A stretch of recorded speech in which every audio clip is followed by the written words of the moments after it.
গুম হওয়া স্বজনের অপেক্ষায় শত শত পরিবার। ১৬ বছরে তুলে নেওয়া বেশিরভাগই আওয়ামী লীগের রাজনৈতিক প্রতিপক্ষ।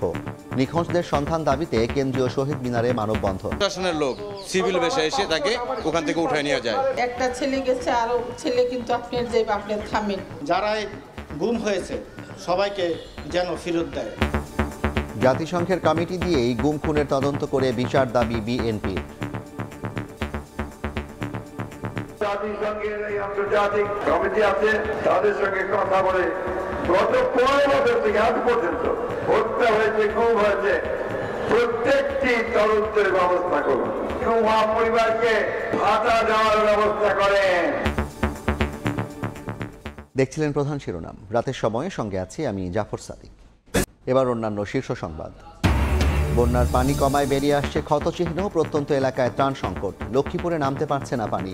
দ্রুত বাঁধ কেটে দেওয়ার দাবি স্থানীয়দের। জুলাইয়ে পরিস্থিতি বুঝে শুল্কমুক্ত সুবিধার গাড়ি কাস্টমস থেকে নেন সাকিব সহ তৎকালীন ৭ এমপি। চট্টগ্রাম বন্দরের শেডে ৫২ গাড়ির ভবিষ্যৎ নিয়ে জটিলতা। ঋণ পরিশোধে শুধু এস আলমের সম্পদ বিক্রি নয়, পাচার হওয়া অর্থ ফেরাতে হবে মত অর্থনীতিবিদদের।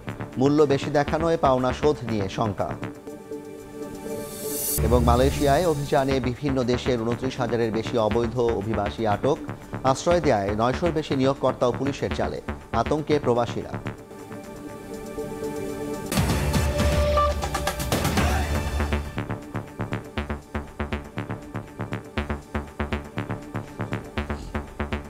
হাসিনার ১৬ বছরের শাসন আমলে ৭০০-র বেশি মানুষ গুম হওয়ার তালিকা রয়েছে মায়ের ডাক নামে সংগঠনের কাছে। রাষ্ট্রীয় বাহিনী ও সংস্থা ব্যবহার করে গুম করা ব্যক্তিদের বেশিরভাগই আওয়ামী লীগের রাজনৈতিক প্রতিপক্ষ, এমনটাই জানিয়েছেন সংগঠনটির সমন্বয়ক। আন্তর্জাতিক গুম প্রতিরোধ দিবসে স্বজনদের দাবি, শেখ হাসিনা থেকে শুরু করে গুমের সঙ্গে জড়িত আইন প্রয়োগকারী সংস্থার প্রত্যেক কর্মকর্তার কঠোর শাস্তি হোক। এদিকে গুম প্রতিরোধে আইন ও আইন শৃঙ্খলা বাহিনীর মধ্যে সংস্কারের দাবি তুলেছেন বৈষম্য বিরোধী ছাত্র আন্দোলন। তাজওয়ার মাহমিদের আরও একটি রিপোর্ট। মধ্যে কিছু মানুষ ফেরত এসছে, কিছু মানুষকে হয়তো জেলখানায় দিয়েছিল কোর্টের থ্রুতে, আর অনেক বেশি নাম্বার অফ মানুষ যারা হচ্ছে এখনো পর্যন্ত ফেরত আসেনি। তো সেই ফেরত আসেনি তালিকাটা যে লিস্টেড আমরা বলছি না, তার বাইরে কিন্তু অনেক মানুষ আছে যেই কেসগুলো এখনো সামনেই আনেনি। শেখ হাসিনা থেকে শুরু করে গুমের জন্য দায়ী আইন প্রয়োগকারী সংস্থার জড়িত প্রত্যেক কর্মকর্তার কঠোর শাস্তি চান স্বজনরা। ওয়ার্কার, কেয়ারটেকার ওনারা ছিলেন, তো তাদের সামনে থেকেই র্যাব মেটাল রড দিয়ে মারে, কালো মুখোশ দিয়ে বাঁধে, তারপর হাত বেঁধে ভ্যানে তুলে নিয়ে যায়। এটা যে হাসিনা থেকে শুরু করে যেই হয় তাদের সবাইকে বিচারের আওতায় আনতে হবে। এমনকি আওয়ামী আমলের শেষ কোটা সংস্কার আন্দোলনেও সমন্বয়ক আরিফ সোহেল সহ কয়েকজনকে গুম করা হয় রাষ্ট্রীয় বাহিনী দ্বারা। বৃহস্পতিবার আন্তর্জাতিক গুম বিরোধী সনদে বাংলাদেশের যুক্ত হওয়ার বিষয়টি স্বাগত জানায় নতুন দিনের সূচনা করা ছাত্র নেতৃত্ব। তবে এর পাশাপাশি গুম প্রতিরোধে আইন ও আইন শৃঙ্খলা বাহিনীর মধ্যেও সংস্কারের দাবি তাদের। 15 জুলাই পরবর্তীতে 11,000 মানুষকে গ্রেফতার করা হয়। সবাইকে গুম করার পরবর্তীতে হচ্ছে কোনো না কোনো থানায় তাদেরকে গ্রেফতার দেখানো হচ্ছে। ইন্টারিম গভর্নমেন্টকে যেখানে যেখানে আসলে লগুলোর মধ্যে রিফরমেশন আনতে হবে, আমাদের সংবিধানের মধ্যে রিফরমেশন আনতে হবে, এবং আমাদের যে ল এনফোর্সমেন্ট এজেন্সিসগুলো আছে সেগুলোর মধ্যে একটা সিরিয়াস রিফরমেশন আনতে হবে। একই সঙ্গে গুম হওয়া মানুষদের খোঁজ বের করতে অন্তর্বর্তীকালীন সরকারকে দ্রুত পদক্ষেপ নেওয়ার দাবি জানান বৈষম্য বিরোধী ছাত্র আন্দোলনের এই সমন্বয়ক। তাজওয়ার মাহমিদ, সময় সংবাদ, ঢাকা। গুমের শিকার ভুক্তভোগীর পরিবারকে রাষ্ট্রীয় স্বীকৃতি ও ভাতা চালু করতে অন্তর্বর্তী সরকারের প্রতি দাবি জানিয়েছে বিএনপি মহাসচিব মির্জা ফখরুল ইসলাম আলমগীর। একই সঙ্গে জাতিসংঘের কমিটি দিয়ে গত 15 বছরে গুমের প্রতিটি ঘটনা তদন্তের আহ্বান জানান তিনি। নয়াপল্টনে আন্তর্জাতিক গুম দিবসে সংহতি সমাবেশে অংশ নিয়ে নেতারা বলেন, গুমের মাস্টার মাইন্ডদের আইনের আওতায় আনার দাবি জানান তারা। মানবাধিকার সংগঠনের তথ্য অনুযায়ী 2009 থেকে 2023 সাল নাগাদ বাংলাদেশে গুমের শিকার হয়েছেন প্রায় 700 মানুষ। গুমের শিকার হওয়া ব্যক্তিদের স্মরণে শনিবার নয়াপল্টনে কেন্দ্রীয় কার্যালয়ের সামনে সংহতি সমাবেশ করে বিএনপি। দলটির শীর্ষ নেতারা প্রতিটি গুমের ঘটনা তদন্ত করে দোষীদের বিচারের আওতায় আনার দাবি জানান। শেখ হাসিনাকে বাংলাদেশের কাছে ফেরত দেন। যত শত সহস্র শহীদ মৃত্যুবরণ করেছে, আত্মদান করেছে, সবকিছুর জন্য তাকে দায়ী করে তার বিচার এই দেশে করা হবে। জাতিসংঘে বাংলাদেশে আসার পথ উন্মুক্ত হয়ে গেছে। তারা এই অনুসন্ধানে সহযোগিতা করতে পারবে। সমাবেশে বিএনপি মহাসচিব মির্জা ফখরুল ইসলাম আলমগীর গুমের শিকার পরিবারগুলোকে রাষ্ট্রীয় স্বীকৃতি ও ভাতা চালু করতে অন্তর্বর্তীকালীন সরকারের প্রতি আহ্বান জানান। শিশুটা হাত ধরে যখন দাঁড়ায়, যখন সঞ্জিতার পাশে এসে দাঁড়ায়, এই মেয়েগুলো আমার সামনে আসে, আমি পিতা হিসেবে, অভিভাবক হিসেবে আমি খুবই ভারাক্রান্ত হয়ে যাই। প্রত্যেকটি গুম হওয়া পরিবারকে তাদেরকে ভাতা দেওয়ার ব্যবস্থা করেন, কারণ আমি জানি এখানে অনেক পরিবার আছে যারা অনেক কষ্ট করে তাদের পরিবার চালাচ্ছে। গত ১৫ বছরে গুমের ঘটনায় মাস্টার মাইন্ড ও কুশীলব হিসেবে সাবেক প্রধানমন্ত্রী শেখ হাসিনা, সাবেক আইজিপি ও সাবেক ডিজিএফআই প্রধান সহ জড়িত সবার সাজা নিশ্চিতের তাগিদ দেন বিএনপি মহাসচিব। প্রত্যেকটি তদন্তের ব্যবস্থা করুন, এটা আপনারা করলে জাতিসংঘ অবশ্যই সেটা করবে। সুষ্ঠু নির্বাচনের মাধ্যমে জনগণের সরকার প্রতিষ্ঠায় অন্তর্বর্তীকালীন সরকারকে বিএনপি সহযোগিতা করবে বলেও জানান মির্জা ফখরুল ইসলাম আলমগীর। মার্জিয়া মুমু, সময় সংবাদ, ঢাকা। এবার বন্যা পরিস্থিতির খবর। বন্যার পানি কমায় ফুটে উঠছে ক্ষতচিহ্ন। প্রত্যন্ত এলাকায় দেখা দিয়েছে ত্রাণ ও সুপেয় পানির তীব্র সংকট। ভবিষ্যৎ নিয়ে চিন্তিত লাখ লাখ মানুষ। লক্ষ্মীপুরে প্রভাবশালীরা খাল ভরাট করে বাঁধ দেয়, কিছু জায়গায় কাটছে না জলাবদ্ধতা। এ বিষয়ে প্রশাসনের হস্তক্ষেপ চান স্থানীয়রা। লক্ষ্মীপুরের বিভিন্ন এলাকা ঘুরে বিস্তারিত জানিয়েছেন আতাউর কাউসার, ছবি তুলেছেন নিজামুদ্দিন ও শেখ নাহিদ। লক্ষ্মীপুর জেলার কমলনগর উপজেলার চর সীতা নামক একটি জায়গায় একটি বেড়িবাঁধের উপরে, এই বেড়িবাঁধের উপর থেকে যখন ছবি নেওয়া হয় তখন খুব অবাক হয়ে আমরা লক্ষ্য করলাম এই বেড়িবাঁধের উত্তর পাশটা পুরোপুরিভাবে পানিতে নিমজ্জিত, কিন্তু দক্ষিণ পাশে এখনো চলছে ফসল ফলাদির কাজ। কেন এ বিষয়টি জানতে চাইলে এখানকার মানুষ জানান, উত্তর পাশের যে পানি রয়েছে তা মেঘনা নদীর দিকে যেতে পারছে না। পানিতে মাছ ফসল আদির সকল কিছু নষ্ট হয়ে যাচ্ছে। 30 বছরের ভিতরে এই পানি কোনো বছর কোনোদিন দেখিনি। আমাদের এলাকার যে চাষাবাদ আছে সবগুলো নষ্ট হয়ে গেছে। তাদের কথা অনুযায়ী বেড়িবাঁধ ধরে সামনে এগোতে দেখা যায় আজাদনগর নামক জায়গায় খালের উপরে নির্মিত হয়েছে 30টিরও বেশি দোকানপাট। এখন খনন করতে পারতেছে না, আমাদের মানুষ খুব কষ্ট পাচ্ছে এখানে। আমরা ইন্ধন গেছি আর প্রভাবশালী লোকে অথচ আঙ্গুরের দরটাই মানে অথচ দুর্নীতি দেওয়ার হরো আমরা ইন্ধন প্রভাবশালী খাটাই, আমরা সামান্য জায়গা আমরা সরাইছি আর আমরা সরাইতে পারি না। স্থানীয় মানুষের অভিযোগ, দোকানগুলো এবং পানি প্রবাহের পথ আটকে দেয়া প্রভাবশালীদের তৈরি বাঁধ একাধিকবার ভাঙার উদ্যোগ নিলেও তা ভাঙতে পারেনি প্রশাসন। কেন আমরা এত দুর্গতিতে আমরা আসি? আপনারা আসি দেখেন আমাদের বুলুয়া নদীটা বানটা ছিঁড়ে দেন তাড়াতাড়ি। যেভাবে হোক যদি বানগুলা কেটে দেয় এবং আশপাশের বনগুলো ভেঙে যদি নদী পরিষ্কার করে তাহলে ইনশাল্লাহ তাড়াতাড়ি পানি নেমে যাবে এবং এই এলাকার মানুষ পানিতে মুক্তি পাবে। ভবিষ্যতে এ ধরনের বন্যায় ক্ষয়ক্ষতি এড়াতে এই বিষয়গুলোর বিরুদ্ধে প্রয়োজনীয় ব্যবস্থা নিতে প্রশাসনের প্রতি আহ্বান জানিয়েছেন তারা। যত দ্রুত কুমিল্লা বা ফেনী থেকে পানি লক্ষ্মীপুরের দিকে আসার পরে তা মেঘনা নদীতে চলে যেতে পারবে, তত দ্রুত পানি মুক্ত হবে লক্ষ্মীপুরবাসী। এমনকি নোয়াখালী বা লক্ষ্মীপুরের যত জেলা ইতিমধ্যে বন্যা দুর্গত হয়েছে সে সকল পানিও নেমে যাবে খুবই দ্রুত। লক্ষ্মীপুরের কমলনগর উপজেলা থেকে আতাউর কাউসার, সময় সংবাদ। এদিকে নোয়াখালী ও কুমিল্লার বিভিন্ন এলাকায় এখনও পানিবন্দী কয়েক লাখ মানুষ। ঘর থেকে পানি না নামায় বাড়িতে ফিরতে পারছেন না আশ্রয় কেন্দ্রে আসা মানুষ। কেউ কেউ জানাচ্ছেন খাদ্য সহায়তা না পাওয়ার অভিযোগ। এদিকে হাসপাতালগুলোতে বাড়ছে পানিবাহিত রোগ ও সাপে কাটা রোগীর সংখ্যা। চারদিকে থই থই পানি, ঘর আর বাহির একাকার হয়ে জলমগ্ন পরিবেশ।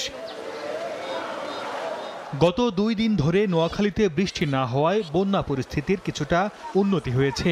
তবে বেগমগঞ্জ, সেনবাগ, সোনাইমুড়ি, কবিরহাট, কোম্পানিগঞ্জ ও চাটখিল উপজেলার 20 লাখের বেশি মানুষ পানিবন্দী। জেলার 1069টি আশ্রয় কেন্দ্রে প্রায় 2,20,000 মানুষ ঠাঁই নিয়েছে। সরকারি, বেসরকারি ও বিভিন্ন সামাজিক সংগঠনের পক্ষ থেকে ত্রাণ দিলেও তা প্রয়োজনের তুলনায় অনেক কম। চৌমুহনী মদনমোহন উচ্চ বিদ্যালয় আশ্রয় কেন্দ্রের বাসিন্দাদের অভিযোগ, গত 4 দিন ধরে তারা কোনো খাদ্য সহায়তা পাননি। প্রথম 2-1 দিন কিছু পেয়েছি, শুকনো খাবার টাবার।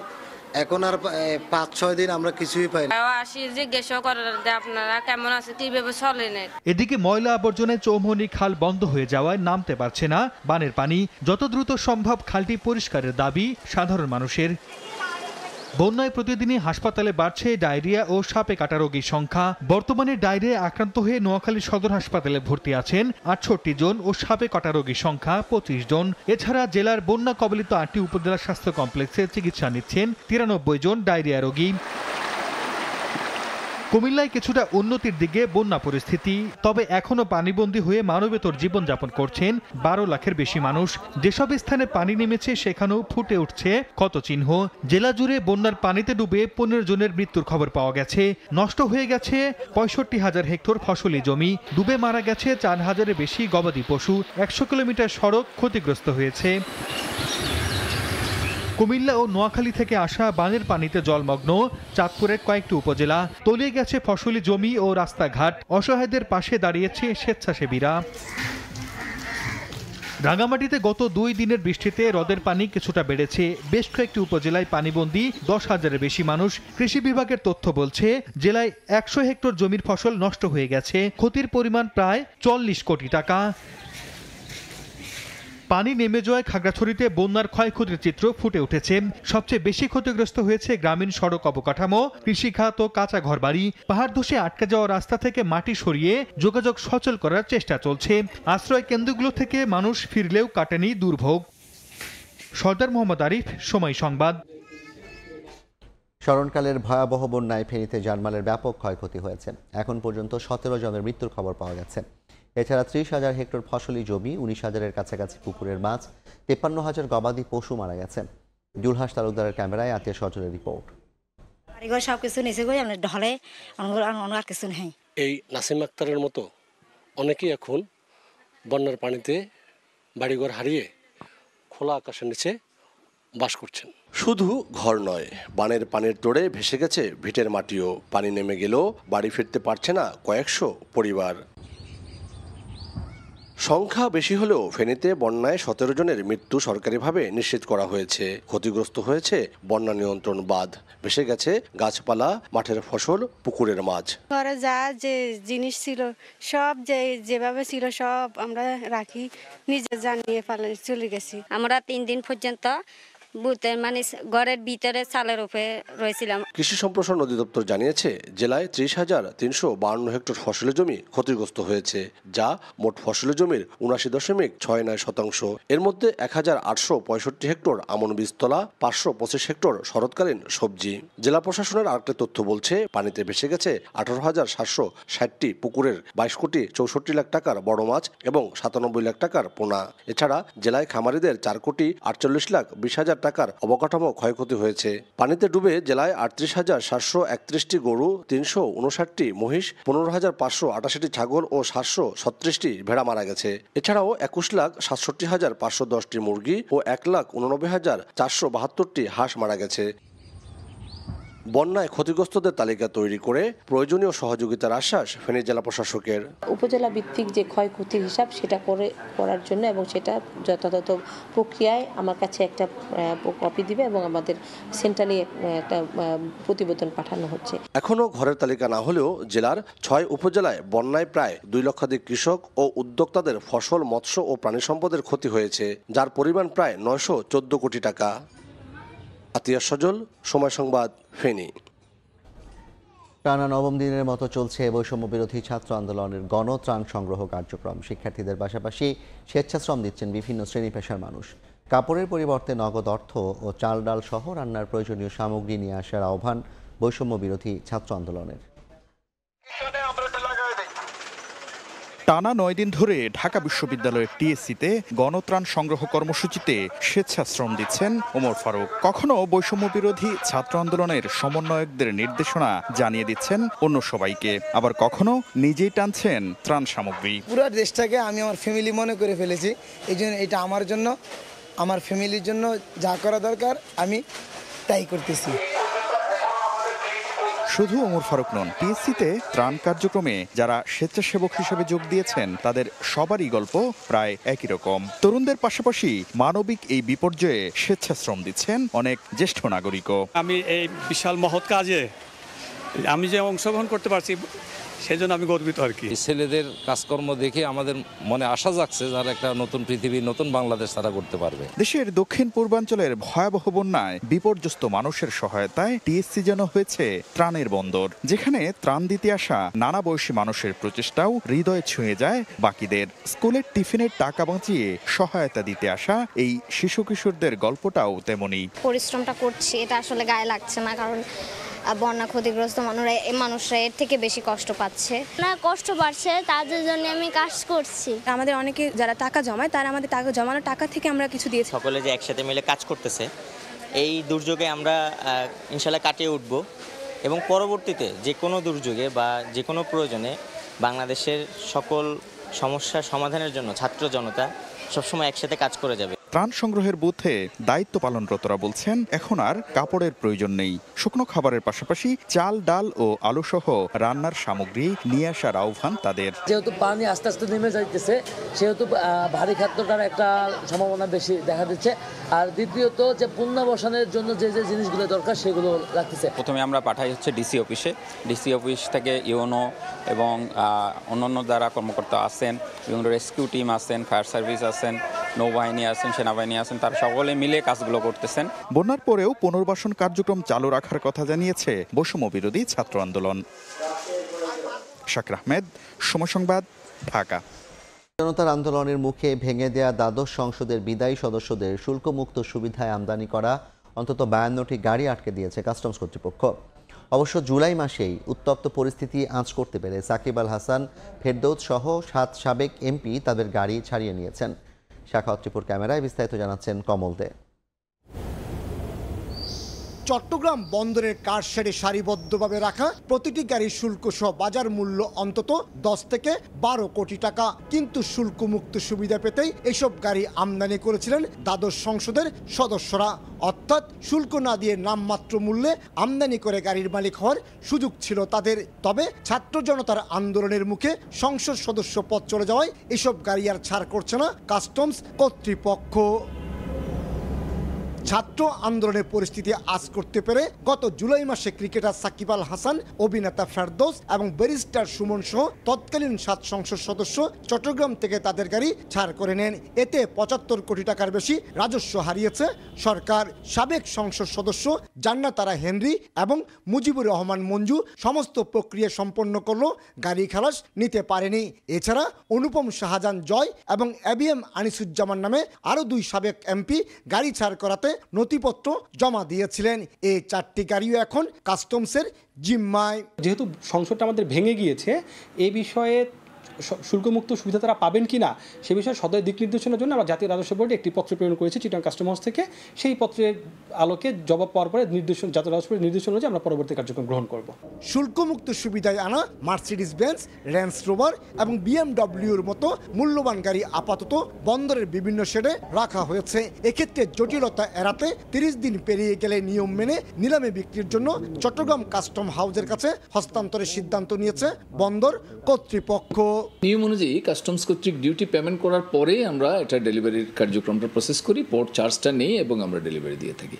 আর কেউ যদি ডেলিভারি নেওয়ার জন্য না আসে তাহলে আমরা 30 দিন পরে ইউজুয়ালি আমরা অকশন হ্যান্ডওভার করে দিই বাই পেপার। এর আগে পর্যটন সুবিধায় আনা 100 কোটি টাকা মূল্যের 108টি গাড়ি বারবার নিলাম আহ্বান করেও বিক্রি করতে পারেনি চট্টগ্রাম কাস্টম হাউস। স্ক্র্যাপ হিসেবেও এখন এসব গাড়িকেও কিনছে না।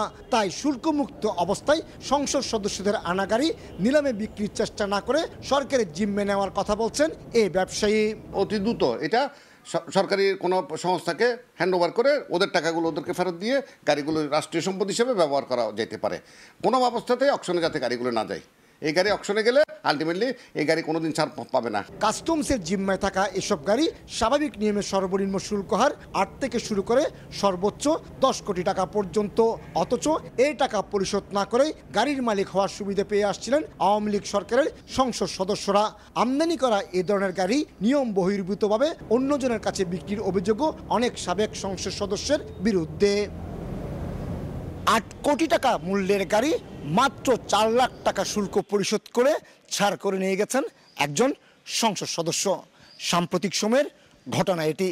এ ধরনের অসংখ্য সংসদ সদস্য মহামূল্যবান গাড়ি এনে ফেলে রেখেছে চট্টগ্রাম বন্দরের কারশেডে। কিন্তু এখন তাদের এমপি পদ নেই। তবে এই গাড়ির ভবিষ্যৎ কী হবে তা নির্ধারণ করবে জাতীয় রাজস্ব বোর্ড। চট্টগ্রাম বন্দরের কারশেড থেকে কমল দে, সময় সংবাদ। আমানতকারীদের পাওনা পরিশোধ করতে এস আলম গ্রুপের সম্পদ বিক্রির পাশাপাশি বিদেশে পাচার করা অর্থ ফেরত আনার উদ্যোগ নিতে হবে, এমন পরামর্শ অর্থনীতিবিদদের। তাদের মতে অর্থ লোপাটকারীরা তাদের সম্পদ মূল্য অতি মূল্যায়িত করে দেখায়, তাই সম্পদ বিক্রি করে ঋণ পরিশোধ করা সম্ভব হবে না। এস আলম গ্রুপের সম্পদ যদি কেউ না কিনে আমাদের ডিপোজিটরদের টাকা ফেরত দেওয়ার জন্য আমরা ব্যবহার করতে চাই। বক্তব্য পরিষ্কার, এস আলম গ্রুপের সম্পদ উদ্ধার করে তা আমানতকারীদের পাওনা পরিশোধ করতে চান বাংলাদেশ ব্যাংকের গভর্নর। আইনগত প্রসেস ফলো করতে হবে। কিন্তু প্রশ্ন উঠেছে, এস আলম গ্রুপের যে সম্পদ রয়েছে তা বিক্রি করে কি আমানতকারীদের পাওনা পরিশোধ করা সম্ভব হবে? এস আলম গ্রুপের ওয়েবসাইটে আমদানি ও সরবরাহ, আবাসন ও বস্ত্র খাত, বিদ্যুৎ, জ্বালানি, খাদ্যপণ্যের ব্যবসা সহ 13টি কোম্পানির মোট সম্পদ দেখানো হয়েছে 1,31,665 কোটি টাকার। ব্যাংকসহ আর্থিক খাত ধ্বংসের কারিগর হিসেবে আলোচিত এস আলম গ্রুপের মোট ঋণের সঠিক হিসাব এখনো জানা সম্ভব না হলেও বিভিন্ন গণমাধ্যমে আসা তথ্য বলছে তা 1.5 লাখ কোটি টাকার কম হবে না। এর মধ্যে 2017 সাল থেকে গত জুনের মধ্যে 6টি ব্যাংক থেকে 95,331 কোটি টাকা ঋণ নিয়েছে গ্রুপটি।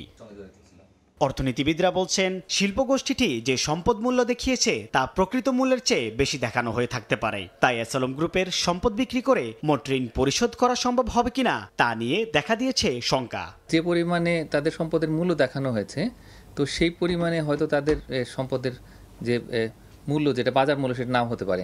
একই সঙ্গে বাণিজ্যের আড়ালে গ্রুপটি অর্থ পাচার করেছে কিনা তা খতিয়ে দেখারও পরামর্শ দিচ্ছেন তারা। এখানে ব্যাংক খাতের সুশাসন প্রতিষ্ঠাতাই সবচেয়ে বড় বিষয়।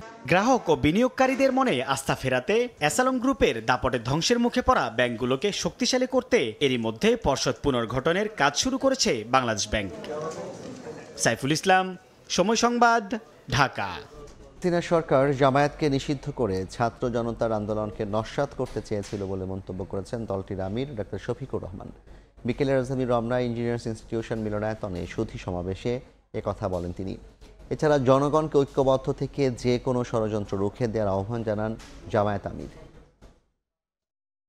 ছাত্র জনতার অভূতপূর্ব এই আন্দোলনের সময় দিশাহারা হয়ে সরকার জামাত ইসলামীকে নিষিদ্ধ ঘোষণা করে এবং তার সাথে ইসলামী ছাত্র শিবিরকেও নিষিদ্ধ ঘোষণা করে।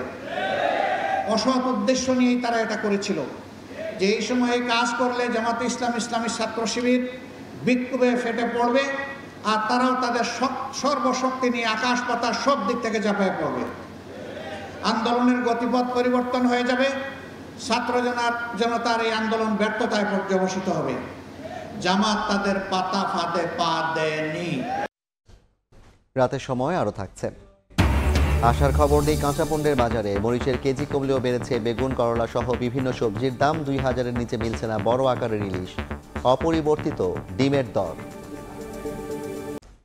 আর নয় গুম, আর নয় মুখ বন্ধ রেখে মানবাধিকার লঙ্ঘন। বিকেলে জাতীয় জাদুঘরে 7 দিন ব্যাপী গুম, জান ও জবান শীর্ষক চিত্র প্রদর্শনীতে একথা বলেন অন্তর্বর্তী সরকারের উপদেষ্টা সৈয়দা রিজওয়ানা হাসান।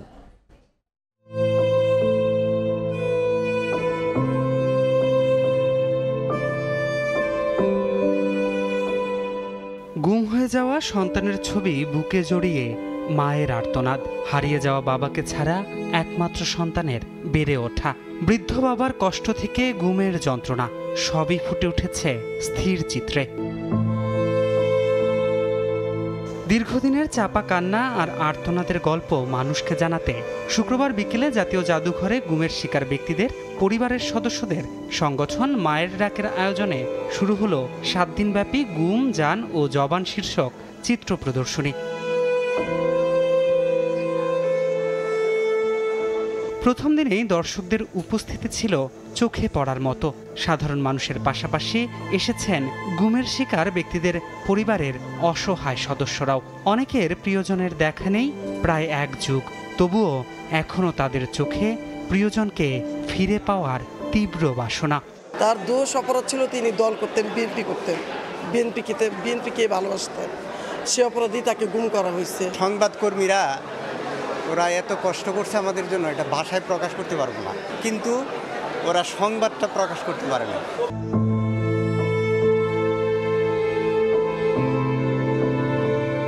ব্যবধান মাত্র 1 মাসের, বদলেছে প্রেক্ষাপট। যে স্বজনরা একসময় প্রিয়জনের কথা বলতে ঘুরেছে দায়িত্বশীলদের দুয়ারে দুয়ারে, হয়েছে পুলিশি হয়রানির শিকার, তারাই এখন কথা বলছে মুক্ত কণ্ঠে, তুলছে স্বজনকে ফিরে পাওয়ার দাবি।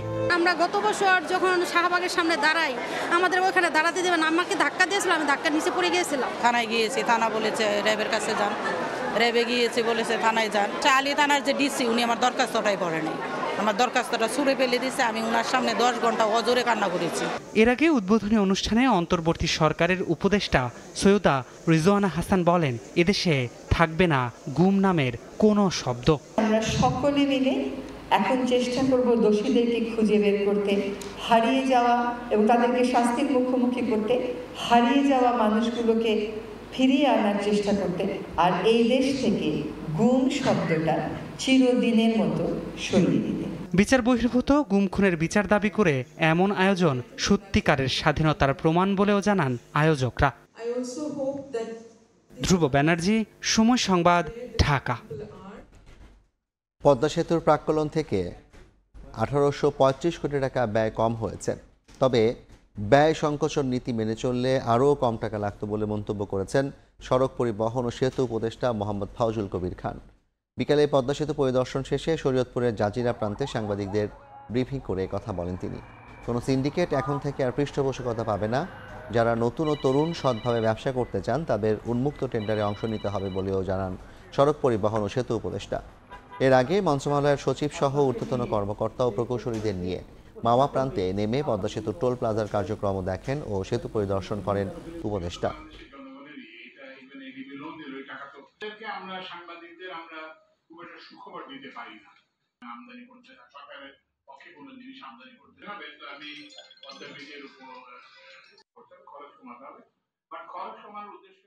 পদ্মা সেতু প্রকল্পের ব্যয় সংকোচন নীতি এবং এগুলো প্রচেষ্টা করে তো এখন আমরা সর্বশেষ চূড়ান্ত ব্যয় এখন দাঁড়িয়েছে 30,770 কোটি টাকা, 70 কোটি 14 লক্ষ টাকা।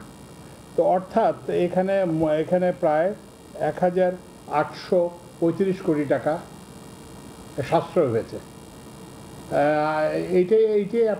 এইটা থেকে আপনারা যেটা বুঝতে পারেন যে আমাদের এখানে যদি ভালো সরকার থাকতো তাহলে হয়তো আমরা পদ্মা সেতু আরও অনেক কম ব্যয় করতে পারতাম। সরবরাহ বাড়ায় বাজারে কাঁচামরিচের দাম কমলেও বেড়েছে বেগুন, করলা সহ বিভিন্ন সবজির দাম।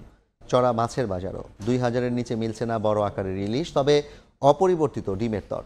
রাজধানীর বিভিন্ন বাজার ঘুরে ফরহাদুর রহমানের রিপোর্ট। সাপ্তাহিক ছুটির দিন শুক্রবার ঊর্ধ্বমুখী সবজির বাজার। সকালে রাজধানীর কারওয়ান বাজার ঘুরে দেখা যায় প্রতি কেজি বেগুন 60 থেকে 70, শসা করলা 60 ও পটল বিক্রি হচ্ছে 40 টাকায়। গত সপ্তাহের তুলনায় অন্তত 40 টাকা কমে কাঁচামরিচ বিক্রি হচ্ছে 160 টাকায়। আগে থেকে চড়া মাছের বাজারে নতুন করে ইলিশের দাম বেড়েছে কেজিতে 100 থেকে 150 টাকা। ইলিশের দাম তো ফেসবুকে দেখা যায় যে 800 টাকা কেজি, 900 টাকা কেজি, কিন্তু বাস্তবে আসলে তা না। বাজারে মরিচের আমদানি বেশি, তাই মরিচের দাম কম। যদি আমদানি কম হয় তোর মরিচের দাম বাড়তি। বাজারে অনেকটা অপরিবর্তিত ব্রয়লার মুরগি ও ডিমের দাম। ব্রয়লার 160, সোনালী 240 ও প্রতি ডজন ডিম বিক্রি হচ্ছে 155 থেকে 160 টাকায়। ক্রেতারা বলছেন সরকার পরিবর্তনের পর কিছু পণ্যের দাম কমলেও বাজার আবারও অস্থির হতে শুরু করেছে। এতে বেকায়দায় পড়ছেন সাধারণ ভোক্তারা। সবজির দাম বাড়ছে, মাছের দামও বাড়ছে, মোটামুটি সবকিছুর দাম বাড়তে আর কি গত সপ্তাহ তুলনামূলক। খুব কষ্ট হয়েছে, ব্যাগ ভরে বাজার করি, ব্যাগ এখন পর্যন্ত খালি বাজার করতে পারি নাই। এদিকে নিত্যপণ্যের দাম ভোক্তার সহনীয় পর্যায়ে রাখতে বাজার তদারকি করছে ভোক্তা অধিকার সংরক্ষণ অধিদপ্তর। এ সময় দাম নিয়ে কারসাজির অভিযোগে জরিমানা করা হয় এক দোকানিকে। অবশ্যই ভাউচার নিতে হবে। প্রথম কথা, যদি আমরা এগুলো ট্রান্সপারেন্ট করতে চাই, ভাউচারটা নিয়ে মূল্য তালিকার সাথে মিলিয়ে দেখতে হবে। তাহলে কিন্তু উনি নিজেই বুঝে যাবে যে ঘটনাটা কি ঘটেছে, এবং তখনই যদি প্রতিবাদ করে ব্যবসায়ীদের মধ্যে কিন্তু একটা ভীতি সৃষ্টি হবে, জবাবদিহিতার জায়গা তৈরি হবে। অসাধু ব্যবসায়ীদের কারসাজি ঠেকাতে ক্রেতাদের সচেতন হওয়ার আহ্বান ভোক্তা অধিকারের এই কর্মকর্তার। ফরহাদুর রহমান, সময় সংবাদ, ঢাকা।